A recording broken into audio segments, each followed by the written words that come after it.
नमस्कार, मैं हूं आपके साथ अंकिता पाल और आप सभी का हमर छत्तीसगढ़ में स्वागत है। रुक करते हैं खबरों की तरफ। लोकसभा चुनाव के नतीजे ने सभी को हैरान करके रख दिया है। बीजेपी 400 पार का आंकड़ा तो नहीं छू सकी, लेकिन छत्तीसगढ़ में सीएम विष्णुदेव साय के नेतृत्व में बीजेपी ने 11 में से 10 सीटों पर जीत हासिल की है। बीजेपी अब आगे की क्या रणनीति तैयार कर रही है, देखिए इस रिपोर्ट में।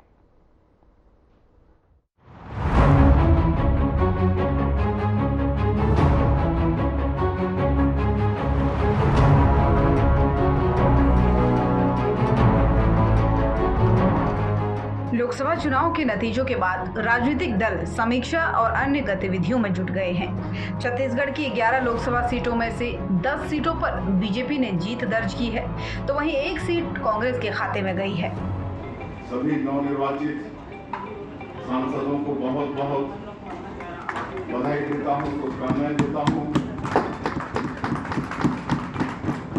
यहाँ पर सम्मानित श्री राधेश्याम राठिया जी रायगढ़ से जीत के आए हैं, श्री मोहन अग्रवाल जी रायपुर से, और जो टॉप 10 है उसमें आपका नाम शुमार है, बहुत बहुत आपको बधाई।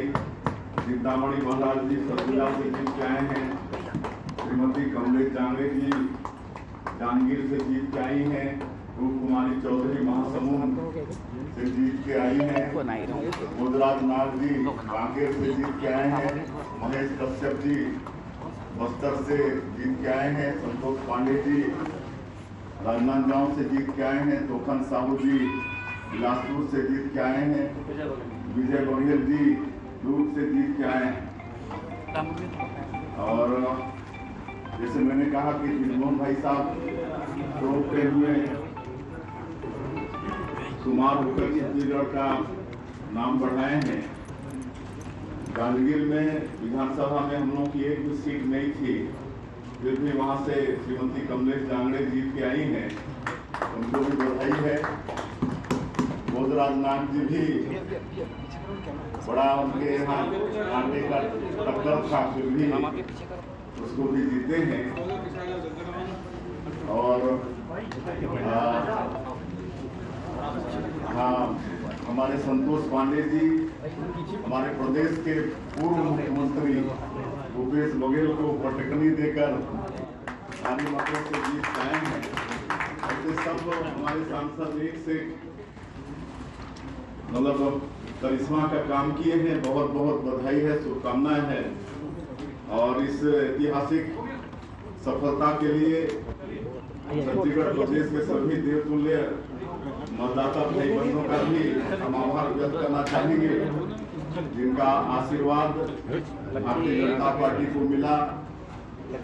हमारे देश के यशस्वी प्रधानमंत्री श्री नरेंद्र मोदी जी और उनकी मोदी की गारंटी पर छत्तीसगढ़ के मतदाताओं ने मोहर लगाई और हम लोग ऐतिहासिक विजय 11 में से 10 लोकसभा सीट जीतने में कामयाब हुए।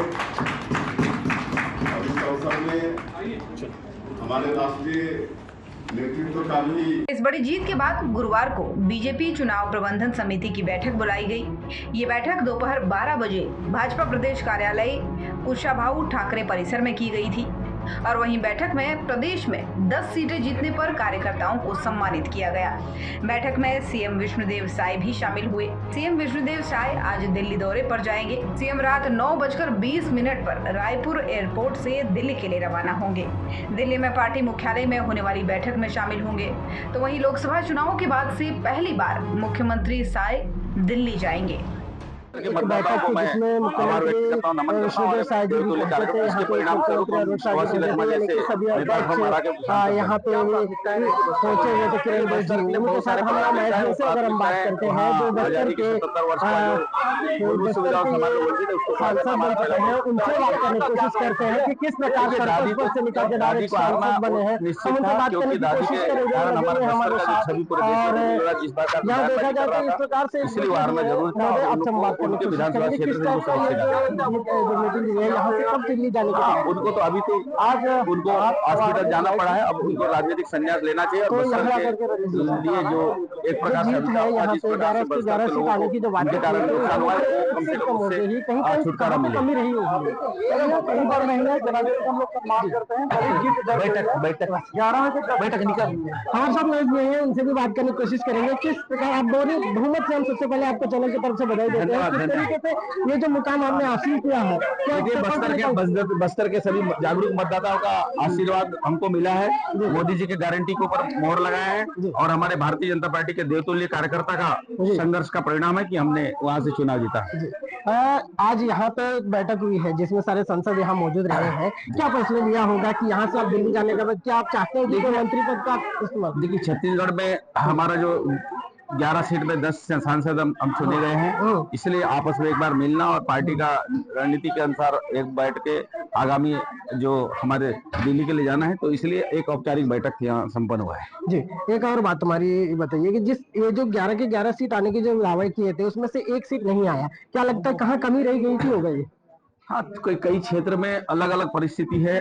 जिस प्रकार से वहाँ आरक्षण के आड़ में आरक्षण खत्म करने का नाम पे लोगों को भ्रमित करने का कांग्रेस के लोगों ने प्रयास किया और जिसके चलते थोड़ा सा नुकसान जरूर हुआ एक सीट का, लेकिन आने वाला समय वो ठीक हो जाएगा। बस्तर में जिस तरीके से आप देखते हैं माहौल बहुत गर्म रहता है, आप बन के आए हैं, कैसे सुविधाएं देंगे वहाँ? देखिए, बस्तर को आजादी के 77 साल के बाद जो मूलभूत सुविधाओं से हमारे लोग वंचित है, वहाँ हमारे बस्तर जो समस्याग्रस्त है, नक्सल समस्या, इस समस्या से हम मुक्त कराएंगे और वहाँ के लोगों को जो मूलभूत सुविधाओं का हम लोगों तक पहुँचाने का प्रयास। आप बन के आए हैं, पहला काम बस्तर में आपकी क्या रहेगी? देखिए, बस्तर में जो हमको बस्तर के लोगों को जो मूलभूत सुविधाओं से का अधिकार नहीं मिला है उसको हम पूरा करेंगे। चलिए, ये बने रहे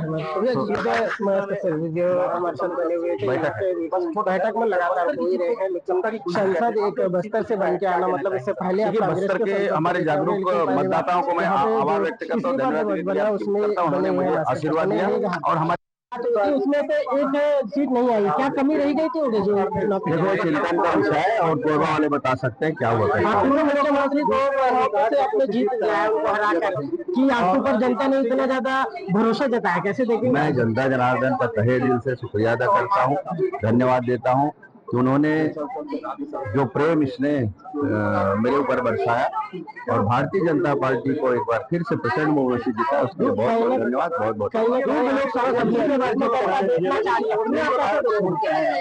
मंत्री लोग आपको देखना चाह रहे हैं, बहुत अच्छा लग रहा है, बड़ा उत्साह का वातावरण है और सब और खुशी है और इस खुशी को हम और ज्यादा बढ़ाएंगे और जनता की सेवा में सतत लगेंगे। प्राथमिकता बात करते हैं, बस्तर में कौन की होली खेली जाती है, क्या वो कौन की होली आप संसद बन के आने के बाद शांति प्रभाव होगी?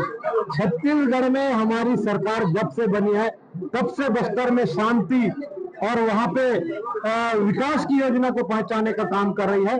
आप लोगों के माध्यम से मैं ये कहना चाहता हूँ कि नरेंद्र मोदी जी की जो गारंटी योजना है, जन कल्याणकारी योजना है, विष्णु साय जी की जो सुशासन की सरकार है, प्रत्येक व्यक्ति तक मोदी जी की गारंटी की योजना पहुंचे, हर गांव में विकास हो, यही हमारी प्राथमिकता है। कांकेर लोकसभा क्षेत्र है, बीजेपी का गढ़ माना जाता है, लेकिन कम मात्रा यानी कि वोट कम हुए हैं, उसमें क्या कमी रहेगी?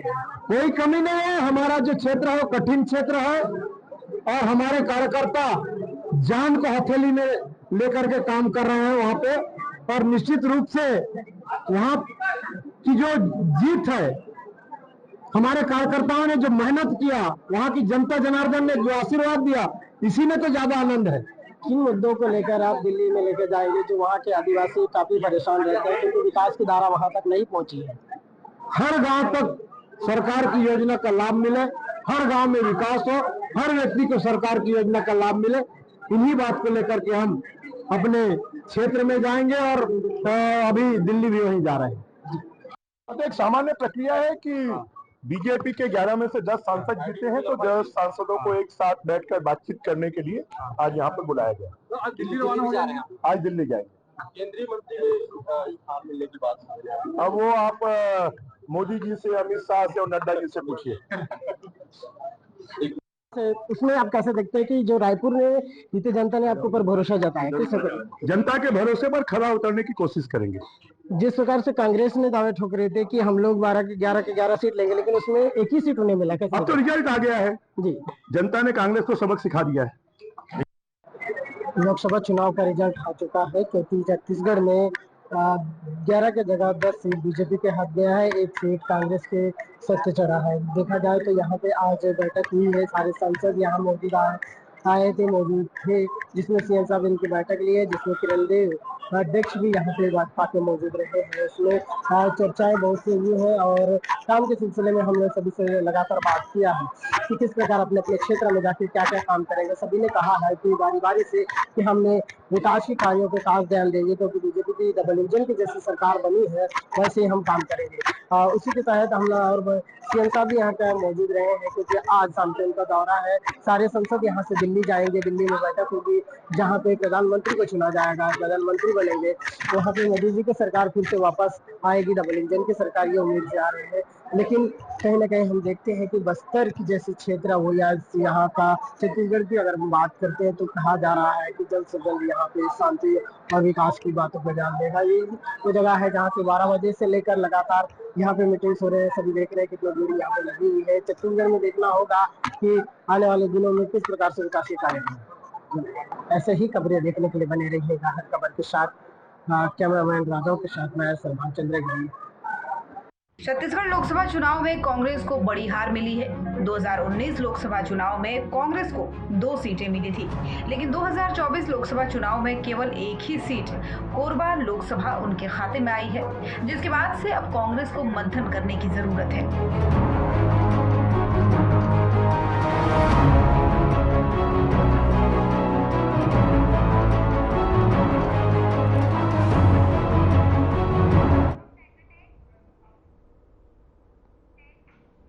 बीजेपी प्रदेश अध्यक्ष किरण सिंह देव ने छत्तीसगढ़ से जीते सभी बीजेपी सांसदों का बीजेपी कार्यालय कुशाभाऊ ठाकरे परिसर में स्वागत किया है। इस मौके पर CM Vishnudeo Sai, deputy CM Arun Sao और साथ ही क्षेत्रीय संगठन महामंत्री अजय जामवाल, संगठन महामंत्री पवन साय, प्रदेश महामंत्री संजय श्रीवास्तव, रामू रोहरा सहित सभी सांसद मौजूद रहे।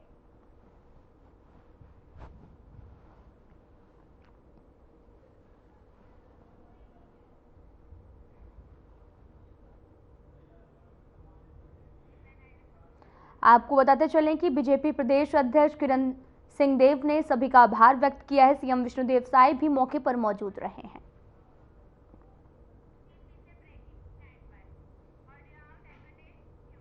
तो भिलाई से इस वक्त की बड़ी खबर आ रही है, जहां पर आपको बताते चले कि पति ने पत्नी ससुर पर हमला किया है। बड़ी खबर इस वक्त की भिलाई से, चाकू से पत्नी ससुर पर जानलेवा हमला। मरोदा भिलाई का ये पूरा मामला बताया जा रहा। पत्नी की मौके पर ही मौत हो गई है। बीच बचाव करने के लिए आए ससुर की भी हालत गंभीर बनी हुई है। जिला अस्पताल दुर्ग में इलाज लगातार जारी है। 1 साल से विवाद के चलते मायके में थी महिला। आरोपी की तलाश में पुलिस जुटी हुई है। नेवई थाना पुलिस पूरे मामले की जांच में लगातार जुटी हुई है। पत्नी की मौके पर ही मौत का मामला जो है वो सामने आया। बीच बचाव के लिए आए ससुर की भी आपको बताते चलें कि पूरा मामला भिलाई का बताया जा रहा है, जहां पर पति ने पत्नी की हत्या कर दी। पत्नी ससुर पर जानलेवा हमला किया गया। जिला अस्पताल दुर्ग में इलाज भी किया गया। 1 साल से विवाद के चलते मायके में थी महिला। आरोपी की तलाश में लगातार पुलिस जुटी हुई है। बड़ी खबर इस वक्त की भिलाई से, जहां पर चाकू से पत्नी ससुर पर जानलेवा हमला किया। जिला अस्पताल दुर्ग में इलाज जारी है। 1 साल से विवाद हुआ था। आपको बताते चले कि 1 साल से जो है वो महिला अपने घर में रह रही थी। चाकू से पति ने जो है पत्नी ससुर पर जानलेवा हमला किया और वहीं पत्नी की मौके पर ही मौत हो गई है। फिलहाल पुलिस पूरे मामले की जांच में जुटी हुई है।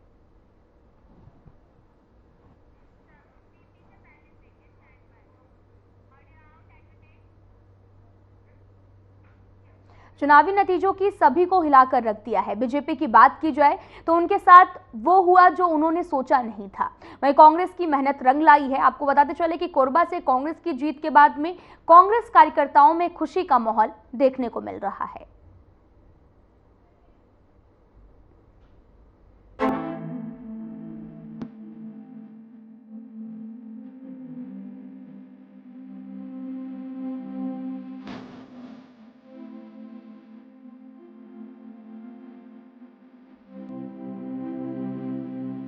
चुनाव के नतीजे आ चुके हैं। जैसा कि आप सभी देख रहे हैं कि केंद्र में भी अभी भी खींचतान चल रही है, पर कोरबा लोकसभा में कांग्रेस की स्पष्ट एक तरफा जीत से कांग्रेस कार्यकर्ताओं में खुशी का माहौल है।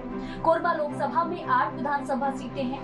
कोरबा विधानसभा को छोड़कर कांग्रेस ने सभी विधानसभा में लीड दर्ज की है। खासकर पाली तानाखार विधानसभा से कांग्रेस 40,000 मतों से आगे रही है। वैसे सभी कार्यकर्ताओं ने कड़ी मेहनत की, पर एक नाम जिसने पाली तानाखार में एक तरफा जीत दिलाई वो है सांसद प्रतिनिधि प्रशांत मिश्रा।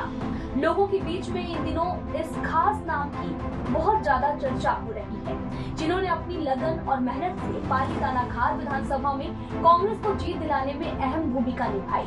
कि सब किसान और मजदूर मन के योजना जो चलत रही से बोले भारतीय जनता पार्टी के सरकार 3 महीना पहली आए है तबले बंद कर दी से 7 किलो मिलत रही से 5 किलो हो गए और धीरे धीरे करके लोकसभा के बाद सब चीज में कटौती करिए।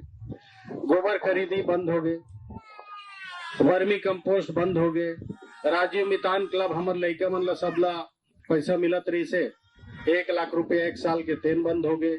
गौठान समिति में हमारे सब भाई मन जन सदस्य रहे वो मन 1 लाख रुपए साल के मिलत रही तेन बंद। कांग्रेस कार्यकर्ताओं में खुशी का माहौल है। पूरी मेहनत करके पाली तानाखार विधानसभा में कांग्रेस को जीत दिलाने में सांसद प्रतिनिधि प्रशांत मिश्रा ने अहम भूमिका निभाई है। Bureau report.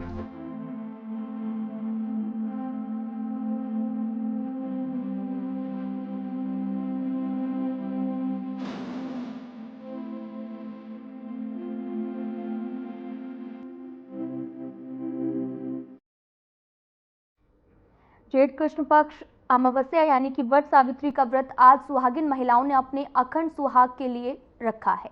आपको बताते चले कि पुराणों में कहा जाता है कि सावित्री अपने सतीत्व के बल पर अपने सुहाग सत्यवान को यमराज से भी वापस ले आई थी। वट सावित्री व्रत रायगढ़ जिले के शहर नगर गांव में महिलाओं ने भी रखा है और अपने अखंड सुहाग के लिए भी निर्जला व्रत रखकर वट वृक्ष की पूजा अर्चना की है।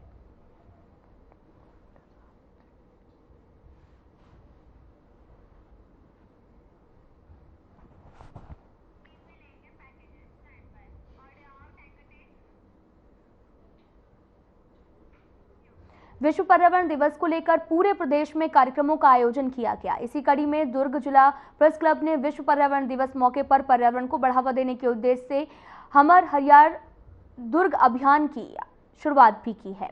जामुल में करीब 50 से ज्यादा वृक्षारोपण किया गया। इस मौके पर जामुल नगर पालिका परिषद के मुख्य कार्यपालन अधिकारी अंकुर पांडे भी मौके पर मौजूद रहे। देखिए इस रिपोर्ट में।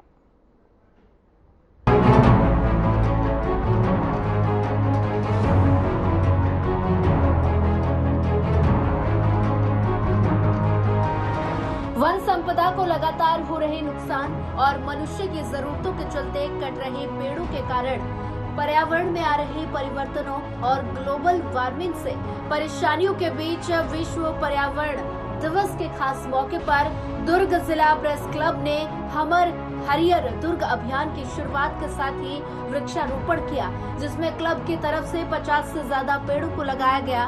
बता दें कि अभियान लगातार 6 महीनों तक चलेगा, जिसमें प्रथम चरण में 20 किलोमीटर लंबे जामुल से अहिवारा पहुंच मार्ग में हजारों पेड़ लगाए जाएंगे और साथ ही लोगों को पेड़ लगाने को लेकर जागरूक भी किया गया। पेड़ों की सुरक्षा की ओर ध्यान दिलवाने वाले इस खास कार्यक्रम में लोगों ने बढ़ चढ़कर हिस्सा लिया। इस मौके पर दुर्ग वनमंडल के वनमंडल अधिकारी चंद्रशेखर परदेसी, जामुल नगर पालिका परिषद के मुख्य कार्यपालन अधिकारी अंकुर पांडे ने भी पत्रकारों के साथ मिलकर वृक्षारोपण कर इस मुहिम की जमकर तारीफ की। तो वहीं दुर्ग जिला प्रेस क्लब के अध्यक्ष शमशेर खान ने भी वृक्ष लगाकर लोगों से पर्यावरण बचाने का संदेश दिया और साथ ही वृक्षारोपण करने की अपील की। वहीं आपको बता दें कि पत्रकारों के संगठन दुर्ग जिला प्रेस क्लब के द्वारा हमर हरियर दुर्ग अभियान की शुरुआत की है। ये अभियान लगातार 6 महीनों तक चलेगा। प्रेस क्लब दुर्ग द्वारा बहुत ही अच्छा आयोजन किया गया हरियर दुर्ग के संदर्भ में, और नगर पालिका जामुल में इनका आयोजन बहुत ही सराहनीय है। और नगर पालिका जामुल जिला प्रशासन के माध्यम से एवं प्रेस क्लब के सहयोग से वृक्षारोपण कार्य किया जा रहा है। हरिहर दुर्ग बनाने में आपका बहुत ही अच्छा सहयोग रहा है। धन्यवाद। आज विश्व पर्यावरण दिवस के अवसर को मैं तो पहले सभी लोगों को, दुर्ग के सभी लोगों को मैं शुभकामना देना चाहूँगा। आज विश्व पर्यावरण दिवस के अवसर पे जो प्रेस क्लब दुर्ग ने जो वृक्षारोपण का कार्यक्रम किया है, जो ये जामुल जगह में, जहाँ पे अभी रोड साइड में हम देख रहे हैं कि वहाँ पे कोई वृक्ष नहीं है, पूरा रोड चौड़ीकरण में वृक्ष कटे गए हैं। और यहाँ पे बहुत सा, जैसे अर्बनाइजेशन है इसलिए पेड़ों की संख्या बहुत ही नगण्य है। तो जैसे प्रेस क्लब ऑफ दुर्ग ने रोड साइड प्लांटेशन करने का जो नई पहल स्टार्ट की है, ये बहुत ही सराहनीय है, क्योंकि आज हम देख रहे हैं कि दुर्ग ज़िले में छत्तीसगढ़ का सबसे ज़्यादा तापमान आज दुर्ग ज़िले में है, 45 डिग्री के ऊपर पहुंच गया है। और इसमें पशु पक्षियों को भी परेशानी हो रही है, आदमियों की भी परेशानी हो रही है, और बर्ड्स को भी परेशानी हो रही है। बहुत सारे बर्ड्स मर रहे हैं। ऐसी जगह जगह से खबर आ रही है कि गर्मियों की वजह से पंछी यहाँ पे मर रहे हैं, यहाँ पे परेशान हो रहे हैं। तो ये जो पहल है, ये इसमें हम प्रेस क्लब को मैं ये भी बताना चाहूँगा, जैसे इसमें बरगद, पीपल, पक्षियों के लिए जो पेड़ रहेंगे, छायादार पेड़ रहेंगे, ऑक्सीजन देने वाले पेड़ रहेंगे, ये मिश्रित पेड़ सब आप लगाइए। वन विभाग दुर्ग, जिला प्रशासन दुर्ग आपकी पूरी सहायता करेंगे। इसमें जो प्रकार के पौधे होंगे वो प्रोवाइड करने की सहायता करेगा। और आपका ये जो प्रयास है ये बहुत सराहनीय है। और मैं बाकी लोगों को भी, जो स्वयं सहायता समूह होगा, कोई निजी संस्था है, इनको भी मैं आह्वान करूँगा कि आप भी ऐसे प्रेस क्लब ऑफ दुर्ग की तरह आप भी यहाँ पे इस पहल में आपका योगदान दीजिए, और हरिहर दुर्ग को बनाने के लिए आपका योगदान सराहनीय रहेगा। प्रेस क्लब की ये जो कोशिश है ये बहुत ही सराहनीय है। और इसमें मेरा मानना है कि अगर हम ACC बोगदा से लेकर जामुन बस्ती तक के ही स्टार्टिंग प्रयास करें, जिसकी दूरी 1.2 किलोमीटर है, और इसके आसपास के जो दुकान है या जो मकान है, 20 फुट पे 2 झाड़ लगाएंगे तो बहुत अच्छा रहेगा। उन झाड़ों को हम उन झाड़ों को पौधे के रूप में लगाएं, उनका पालन पोषण एक बच्चे की तरह करें।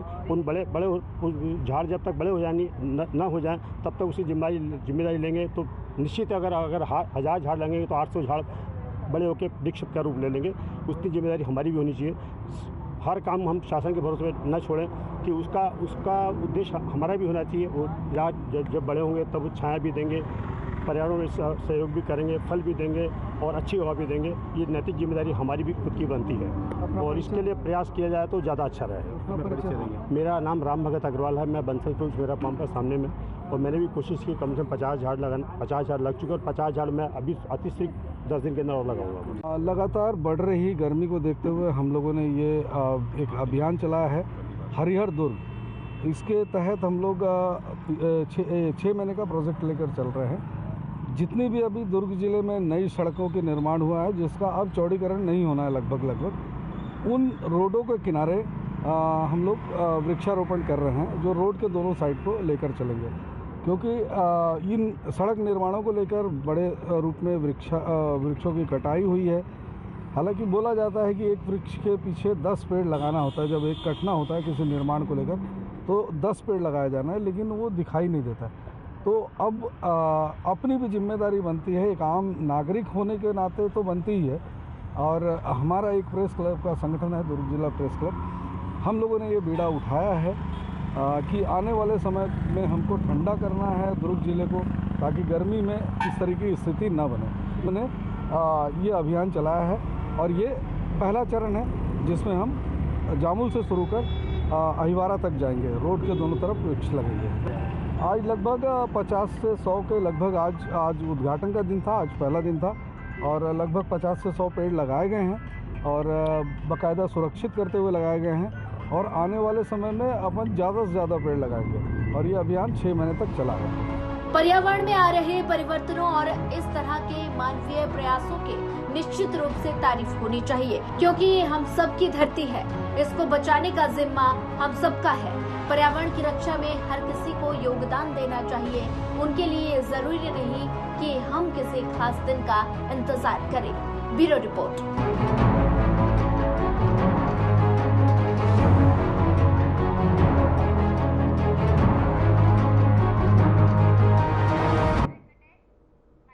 फिलहाल इस वीडियो में इतना ही। नमस्कार।